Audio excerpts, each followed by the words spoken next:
Michael Corleone in The Godfather in 1974 said, "Keep your friends close and keep your enemies." Bless you. I knew you were movie buffs. Keep your friends close and your enemies closer. Michael Corleone was not the first to say that. There's some academic dispute between whether it was written by Sun Tzu of The Art of War or Machiavelli. Keep your friends close and your enemies closer. Well, throughout the history of mankind, rulers, wise rulers, have done just that. All the way back in the Bible to the pharaohs, the rulers of Egypt. The biblical story of Joseph begins in Canaan and ends in Egypt, where Joseph befriends, interprets dreams for, and becomes an aide to the Pharaoh. And a warm relationship develops, and Joseph's entire family is brought to escape a famine. Indeed, the entire community of Israel moves down to Egypt, where they find a warm welcome. But the Bible gives us a very cryptic note when it says, "There arose a king who did not know Joseph." Generations had passed since Joseph was there. And xenophobia, that fear of other people, had developed. And the Pharaoh began to look at the number of Israelites and how many babies they were having, and seeing them not as allies but as adversaries, and begins to enslave them. You may remember that when Moses goes 10 times into the presence of the most powerful man in the world and says, "Let my people go." And God delivers the people. They go into the promised land after 40 years of wandering, and after some generations, they decide they too need a king. God says, "You don't want a king. Kings always get insecure and cause problems, but we want a king." God says, "All right, well, you can have a king then." And they get a guy who is a head taller than anybody in the world. It's like they chose LeBron James to be king. Except he was also incredibly handsome. And for a while, everything was wonderful.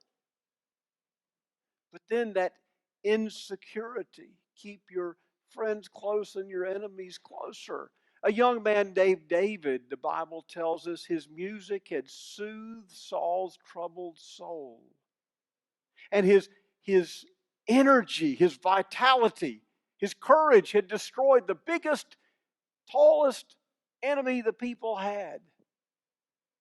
But then Saul grew insecure when he heard people singing. Saul has killed his thousands and his chest puffed out, but then he's heard, and David has killed his tens of thousands. And Saul developed that insecurity that rulers often develop, and chases David all over the countryside. And David escapes time after time, even lets Saul escape because he respects the authority of the position.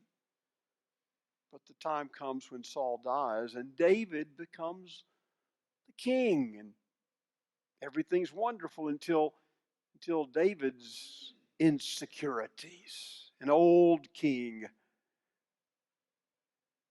the family, internal struggles on which son will be the king. Solomon wins out, but it's not for awful long until David's grandsons are warring over who will be the king.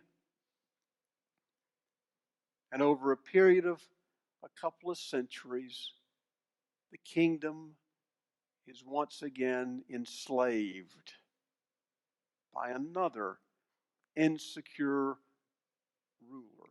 You see, there seems to be this pattern if you study the folks I'm talking about. You get to be a ruler, you have success, but then you grow insecure, and all around you, you see enemies, so many that you can't keep them all close to you. And then we come down to Jesus' day, and we see a man named Pilate, who himself is ruler of everything he sees in Palestine, but he too grows insecure, and a country prophet in rags stands before him, and Pilate says, Are you the king of the Jews? And implicit within that question, are you the threat? Are you the threat I'm fearing? Well, Pilate participated in what kings often do when they see threats. He had him killed.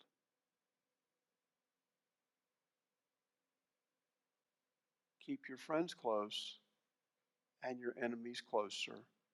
But if you're Pilate, you kill them. Paul writes to a group of Christians in a place called Colossae. They are subjects of the Roman Empire. In writing to them, he writes in a time in which the emperors of Rome are no longer just governmental leaders. They have now announced that they too are gods. All around Paul in Colossae are statues. In fact, Paul's writing from a Roman prison. All around are statues to gods, and now there are statues to the emperor because emperor worship is the way of the day. In fact, these Christians, these troublemakers, are actually accused of being, of all things, atheist because they won't bow down to the God of the day, the emperor. And it is to that group of people, that group of subjects of Rome who are told to worship the emperor, whether it be Nero or Domitian or Trajan or somebody else, it's to that group that Paul writes these words to the Christians in Colossae chapter 1, and we'll begin with verse 15. Now listen as you do this, listen as if he is making a speech that Jesus is the true emperor, okay? The Son is the image of the invisible God, the firstborn over all creation. For in him all things were created, things in heaven and on earth, visible and invisible, whether thrones or powers or rulers or authorities. Did you hear what he's saying? That guy in Rome, he's not really God. Jesus is even Lord over him, whether he recognizes it or not. It's an audacious statement. All things have been created through him and for him. He is before all things, and in him all things hold together. And he is the head of the body, the church. He is the beginning and the firstborn from among the dead, so that in everything he might have the supremacy. For God was pleased to have all his fullness dwell in him, and through him to reconcile to himself all things, whether things on earth or things in heaven, by making peace through his blood shed on the cross. This is confusing to Romans, particularly the emperor. They just put people to death, and the people they put to death on crosses never come back, and they're certainly not royalty. In fact, there was an implicit understanding when you took over another guy's kingdom, you didn't treat him badly. You brought him in as a peer. You kind of put him over in a small, maybe a palace, and you treated him nicely because, it could happen to you someday. But we have an emperor here. Paul says an emperor who's on a cross. Now, Romans knew that people on crosses were criminals and poor and had no power. The Roman emperor probably never heard of Paul. Probably never heard a single word he wrote or uttered because, you see, Paul is just a speck on an elephant. They are audacious words. I worship the true emperor of all mankind. Nero never heard him. Because, you see, all Nero wanted to do was keep the peace. Just no problems. If I have to kill a few thousand people, it's all right. The peace of Rome is the first and only priority. Paul's words are audacious because they're written to such a small group of people. Some New Testament scholars believe that in a city of 100,000 people, there would have been 40 Christians. Our city has about 50,000 people. That means there'd be about 20 of us. Not even a threat. But Nero Pilate, Domitian, they don't want any threat. With them, it's keep your friends close, but destroy your enemies. We don't live in that kind of environment. No matter what we think of our current leadership or past leadership or future leadership, we don't live in that sort of environment. So what in the world does a text like this say to us? What kind of allegiance? Well, what if we did live somewhere else? What if we lived in Saudi Arabia where our faith is illegal, punishable by death? What would we do? Would we even consider worshiping God, or would we worship the crown prince of Saudi Arabia? Where would our allegiance go? Cliff Corker tells me that one of the greatest things he gets to do as a federal judge is the naturalization ceremony, where people who've been through the process of legal immigration are declared citizens of this great country. And Cliff tells me that those folks who've jumped through all those hoops, waited all those years, he said the first thing they do as Americans, they say the Pledge of Allegiance to the flag. And he said you'll never see a group of people anywhere say it with more vigor or energy or love or devotion. But what if we were told you have to pledge allegiance to a godless society? What if we were told you have to say, I will worship the crown prince or the emperor or the ayatollah or whomever? What in the world would we do? You see, that happened to Christians in Paul's time. Along the Appian Way leading into Rome, there were crosses. They didn't nail you to a cross. This is the time of the book of Hebrews being written. They didn't nail you to a cross. They roped you up there. They didn't let you die in a few hours like Jesus did. They let you die over a few days. In the grueling heat, every 2 or 3 hours, somebody would come by. Do you want to come down and deny Christ? Is that what you want to do? Because you can live that way. Or do you want to confess Christ and stay on that cross? Well, now that's a pretty difficult decision, isn't it? Can you imagine they bring your wife and your kids out to look at you? Do you want to come down and go home with them? All you have to do is worship the emperor. That's it. Just a little thing. Just say, I worship Nero. I worship Domitian. It's all right. Nobody will mind. Come on down. Or do you stay there? That's not our issue, is it? Our allegiance, we're not demanded that we choose God or country. In some places you are, but not here. So exactly what allegiance do we have?